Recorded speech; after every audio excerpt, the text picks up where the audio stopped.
राजधानी भोपाल में कोविड से मरने वालों की संख्या रोजाना बढ़ती जा रही है। यहां के कोविड मृतकों को अब 2 गज की जमीन भी नसीब नहीं हो पा रही है। बुधवार को ईएमएस टीवी की टीम राजधानी के सुभाष नगर विश्राम घाट पहुंची। इस विश्राम घाट में कोविड से मरने वालों के अंतिम संस्कार के लिए 16 स्थान आरक्षित हैं, लेकिन यहां एक दिन में 2 गुने शव अंतिम संस्कार के लिए पहुंच रहे हैं। हालात यह है कि यहाँ शवों को जलाने के लिए जगह नहीं है। शवों का खुले आसमान के नीचे अंतिम संस्कार किया जा रहा है। इतना ही नहीं, शमशान घाट में हालात इतने बदतर हैं कि यहाँ के शवों के अंतिम संस्कार के लिए कोई इंतजाम नहीं है और एक एक एम्बुलेंस में 2-2 डेड बॉडी रखकर लाई जा रही है। सुभाष नगर विश्राम घाट के प्रबंधक का कहना है कि नगर निगम द्वारा यहां कोई व्यवस्था नहीं की जा रही है। उनके ही कर्मचारी, यहां तक कि कोविड मरीजों के परिजन ही शवों का अंतिम संस्कार कर रहे हैं। तो सर कोविड के लिए कितनी क्षमता हमारी है सर, वो अंतिम संस्कार करने की? सर जैसे कोविड के लिए तो 16 चिता स्थल रिजर्व कर रखे थे, लेकिन जो 28 संस्कार हो रहे हैं और 3 दिन के बाद अस्थि संचय करने का परिवार द्वारा कार्यक्रम किया जाता है, तो ये कुल मिला के जगह तो ही नहीं एक प्रकार की, और ये मैदानों में और पार्कों में जगह लेकर के उसमें किया जा रहा है। तो सर किस तरह की व्यवस्थाएं और पीपी किट पहनकर आपके कर्मचारी किस तरह से काम कर रहे हैं यहाँ पर? कर्मचारी को PP kit Vishram Ghat trust के द्वारा मुहैया करवाया जा रहा है, और जो परिवार वाले आ रहे हैं वो अपनी किट खुद लेके आ रहे हैं, लेकिन शासन के द्वारा यहाँ पर हमें फिलहाल कोई मदद नहीं है अभी। जहाँ तक कि सफाई की व्यवस्था, जो सफाई कर्मचारी है बेचारा वो लकड़ी जमाने में और संस्कार करने की व्यवस्था कर रहे हैं, तो अभी तो सफाई के लिए भी हमें कोई व्यवस्था नहीं मिल पाई अभी तक। तो सर फिर अब क्या खुले में आप लोग अंतिम संस्कार करवा रहे हैं क्या डेड बॉडियों का, जो कोरोना की आ रही है? सर क्योंकि क्षमता तो है नहीं, 16 लोगों की क्षमता आपने जैसा हाँ, बताया। तो वो कुल मिला के मैदान पे ही हो रही है, संस्कार मैदान पे ही किए जा रहे हैं। ऐसी कोई व्यवस्था और नहीं हो पा रही है, क्योंकि जो अस्थि संचय करने के बाद ही वो जगह खाली हो पाती है, जब तक वो एंगेज हो जाती है। ऐसा शासन प्रशासन कोई नुमाइंदा यहाँ पर आता है सर, कभी नहीं? अभी तो कोई नहीं आया है ऐसा। क्या आप क्या चाहते हैं आप प्रशासन से? कम से कम सुबह और शाम को सैनिटाइज का छिड़काव, साफ सफाई की व्यवस्था, अन्य भी ऐसी कोई व्यवस्था जो यहाँ पे अति आवश्यक है। जब लकड़ी परिवार वाले 2 जने आते हैं बॉडी को लेकर कोरोना वाले, और हमारे व्यक्ति और हमें खुद को लग करके वहाँ अस्थि चिता स्थल तक लकड़ी पहुंचानी पड़ती है। शासन ऐसे 2 व्यक्ति परमानेंट हमें छोड़ दे जो कि लकड़ी की व्यवस्था चिता स्थल तक पहुंचाने की, ये तो करते हैं कम से कम, तो ज्यादा आसान हो जाएगा। संस्कार के लिए जो वेटिंग चल रही है यहाँ पे, गाड़ी खड़ी रहती है, आदमी लकड़ी पहुंचाने की व्यवस्था नहीं है, तो वो खत्म हो जाएगी। क्या काम करते हैं आप यहाँ पर विश्राम घाट में? सेवा, सभी को सेवा दे रहे हैं, सब लकड़ी मकड़ी जमाते हैं। अच्छा, तो ये कोविड की जितनी भी डेड बॉडी यहाँ पर आ रही हैं, इनमें लकड़ियाँ आप ही जमाते हैं? हाँ, हम 2 भाई हैं, दोनों जमाते हैं, गोलू और आकाश।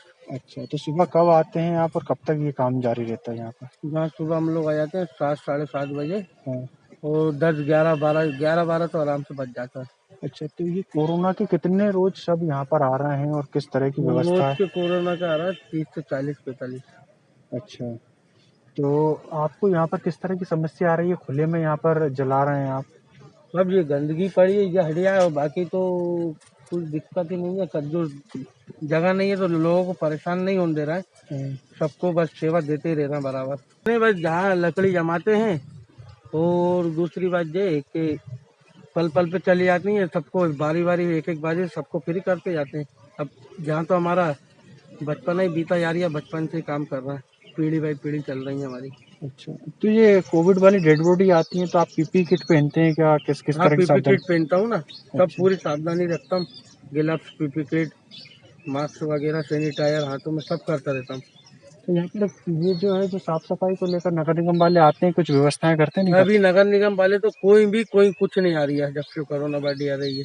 अच्छा, हमारी लेबर ही काम करती है, हम ही लेबर ही लगाते हैं। मुझे मालूम हुआ, मैं लखनऊ में था, मेरी पत्नी को तबीयत खराब हुई, और वो जब हॉस्पिटल में एडमिट की बात हुई तो मैं भागे हुए रात में आया। 8 तारीख की रात्रि में मैं यहाँ पहुँच चुका था। 9 तारीख को सुबह हम उसको हॉस्पिटल ले गए, पहले हमीदिया ले गए, लेकिन हमीदिया में भर्ती करने से इनकार कर दिया।